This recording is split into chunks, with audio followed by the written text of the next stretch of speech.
መንፈስ ቅዱስ ክፍል 9 በስመ አብ ወወልድ ወመንፈስ ቅዱስ አሐዱ አምላክ አሜን። በዓለም ላይ የምትኖሩ ኦርቶዶክሳውያን የእግዚአብሔር ልጆች ሰላም እግዚአብሔር ይብዛላችሁ። ተከታታይ ትምህርት መንፈስ ቅዱስ ክፍል 9 መንፈስ ቅዱስና ዓለምና መንፈስ ቅዱስና ዓለም።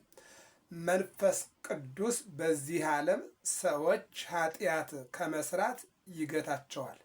መንፈስ ቅዱስ ይላል በዚህ ዓለም ያሉ ሰዎች ኃጢአት እንዳይሰሩ ይገታቸዋል ይላል። ይቆጣጠራቸዋል። በጎ ስራ እንዲሰሩ፣ ደግ ስራ እንዲሰሩ መንፈስ ቅዱስ ይቆጣጠራቸዋል።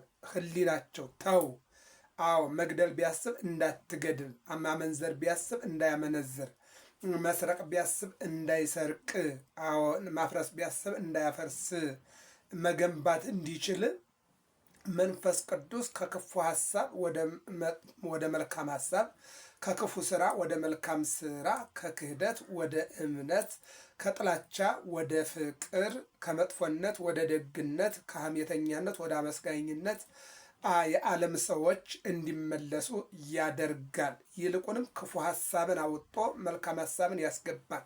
ይልቁንም መጠላላትን፣ መነቃቀፍን አስወግዶ አብሮ መኖርን፣ ተስፋን፣ እምነትን፣ ይቅርታን፣ በጎነትን፣ ጾምን፣ ጸሎትን፣ ስግደትን፣ ምጽዋትን ሰው ገንዘብ እንዲያደርግ ያደርጋል መንፈስ ቅዱስ ማለት ነው። ስለዚህ በኦሪት ዘፍጥረት ምዕራፍ 6 ቁጥር 3 ላይ እንደዚህ ይለናል፣ መንፈሴ በሰው ላይ ለዘላለም አይኖርም።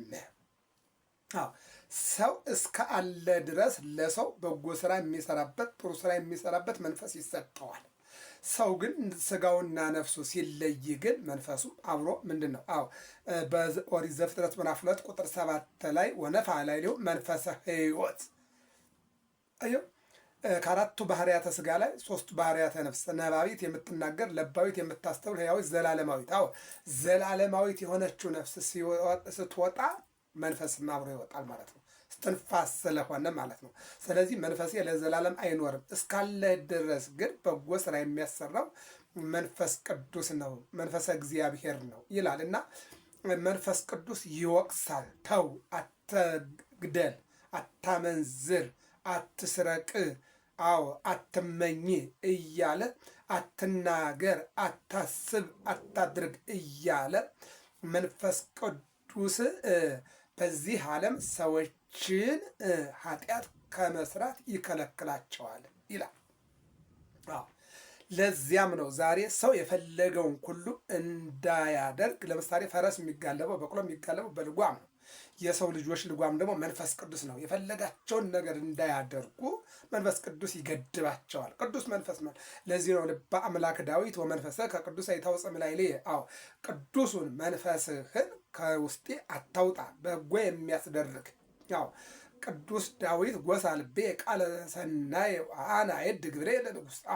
እነሆ ጎሳ ልቤ አንደበቴ መልካም ነገርን አፈለቀ፣ እኔም የንጉሴን ነገር እናገራለሁ አለ አባ ሕርያቆስ። ጎሳ ልቤ ቃለ ሰናይ አነ አየድ ቅዳሴ ያለ ማርያም።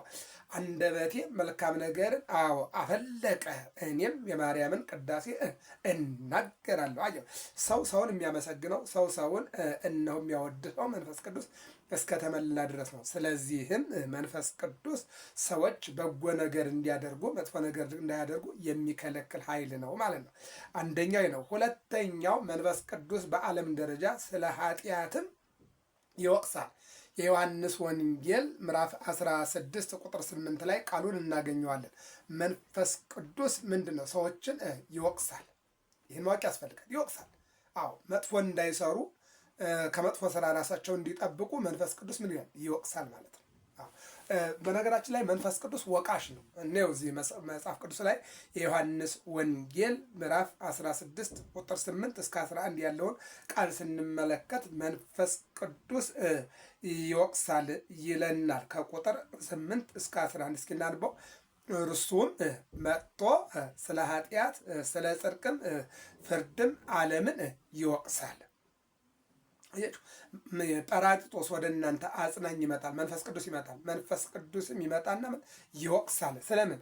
ስለ መጥፎ ስራችሁ ይወቅሳል፣ ስለ በጎ ስራችሁ ደግሞ ያመሰግናል ይልና እርሱም መጥቶ ስለ ኃጢአት ይወቅሳል፣ ስለ ጽድቅም ስለ ፍርድም ዓለምን ይወቅሳል። አዎ ጽድቅ ባለማድረጋችሁ፣ ኃጢአትም በማድረጋችሁ፣ በጎ ነገር በመተዋችሁ፣ ክፉ ነገር በማድረጋችሁ ይወቅሳል።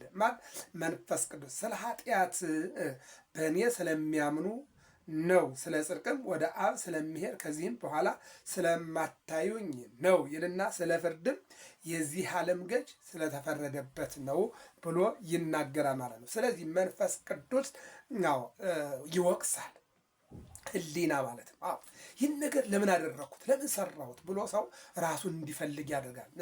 ንስሐ ማለት ለምሳሌ ራስን መፈለግ፣ መጸጸት፣ ወደ ነበሩበት መመለስ ነው አይደል? መንፈስ ቅዱስ ማለትም ደግሞ ሰው መጥፎ ነገር ከመስራት በጎ ነገር እንዲሰራ፣ ይልቁንም ደግሞ መጥፎ ነገር በመስራቱ እንዲጸጸት። ለምሳሌ ቃየል አቤልን ገደለው። እግዚአብሔር ምን አለው? ቃየል ቃየል ቃየል አለው። አቤት አለ። ወንድም አቤል ወዴት አለ አለ። ወንድም እኔ የወንድሜ ጠባቂ ነኝ አለ። ጠባቂ ነኝ አለ። ጠባቂ ካልሆንክ ለምን ገደልከው አለው። አዎ ጠባቂ ካልሆንክ ለምን ገደልከው? አሁን ለምን ገደልከው ይላል። ለምን ሰረከው?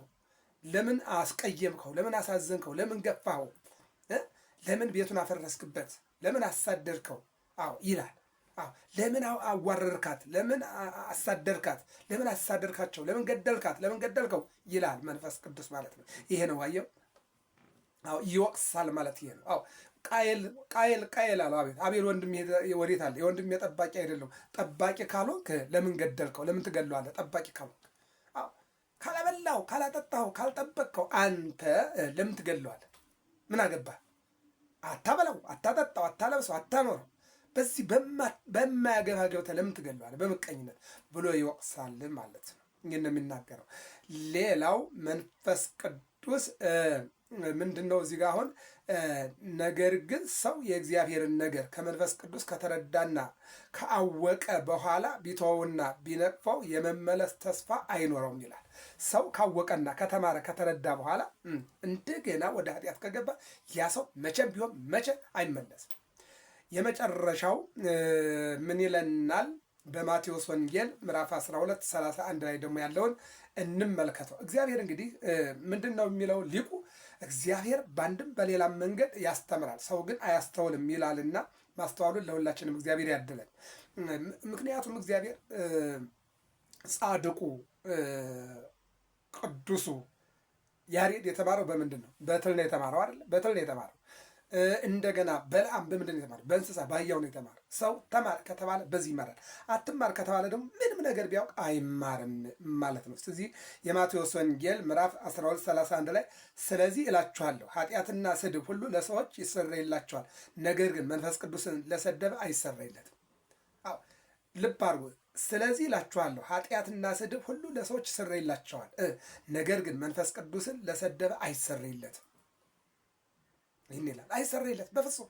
አዎ ይልና በሰው ልጅ ላይ ቃል የሚናገር ሁሉ ይሰረይለታል፣ በመንፈስ ቅዱስ ላይ ግን የሚናገር ሁሉ በዚህ ዓለም ቢሆን ወይም በሚመጣው አይሰረይለትም። ለምን? መንፈስ ቅዱስን ስርየት የለውም።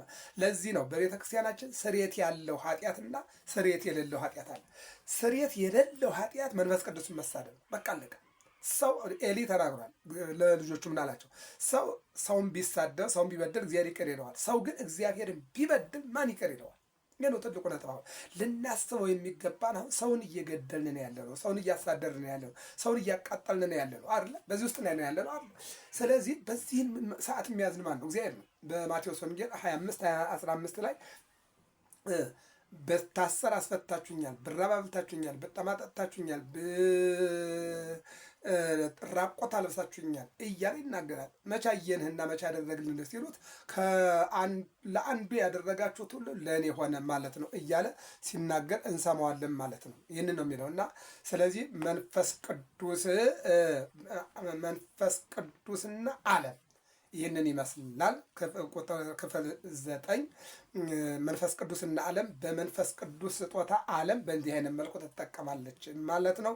ሌላው እዚሁ ላይ ዕብራውያን 6:4 ላይ ይናገራል። አዎ ዕብራውያን 6:4 ላይ ቅዱስ ጳውሎስ ሲናገር ምን ይላል? እሱን እንናገርና እንጨርሰው። ዕብራውያን 6:4 ላይ ያለውን ላንብላችሁ። 6 4 ላይ ምን ይላል? 6 እሺ 4 አንድ ጊዜ ብርሃን የበራላቸውን ሰማያዊውንም ስጦታ የቀመሱትን ከመንፈስ ቅዱስም ተካፋዮች ሆነው የነበሩትን መልካሙንም የእግዚአብሔርን ቃልና ሊመጣ ያለውን የዓለም ኃይል የቀመሱትን ይልና በኋላም የካዱትን እንደገና ለስታ እነርሱን ማደስ የማይቻል ነው፣ ለራሳቸው የእግዚአብሔርን ልጅ ይሰቅሉታልና ያዋርዱትማልና ይለናል። እንግዲህ መንፈስ ቅዱስና ዓለም ስንል በእንዲህ አይነት መልኩ ነው። አንደኛ ምንድን ያልነው? መንፈስ ቅዱስ በዚህ ዓለም ሰዎችን ኃጢአት እንዳይሰሩ ያደርጋል። ሁለተኛ ደግሞ መንፈስ ቅዱስ እነሆ እግዚአብሔር ነውና ይወቅሳል። በሶስተኛ ደረጃ ደግሞ ሰዎች እንዲመለሱ ያደርጋል የሚለውን ነው ያየነው። መንፈስ ቅዱስና ዓለም በሚል ነው የተመለከትነው። ቀጣዩ የመጨረሻው ክፍል 10 መንፈስ ቅዱስና መጽሐፍ ቅዱስ የሚል ነው። ገብረ መስቀል ሚዲያ ነው። ሰብስክራይብ፣ ላይክ፣ ሸር አድርጉ። ሰላም እግዚአብሔር ከሁላችን ጋር ይሁን።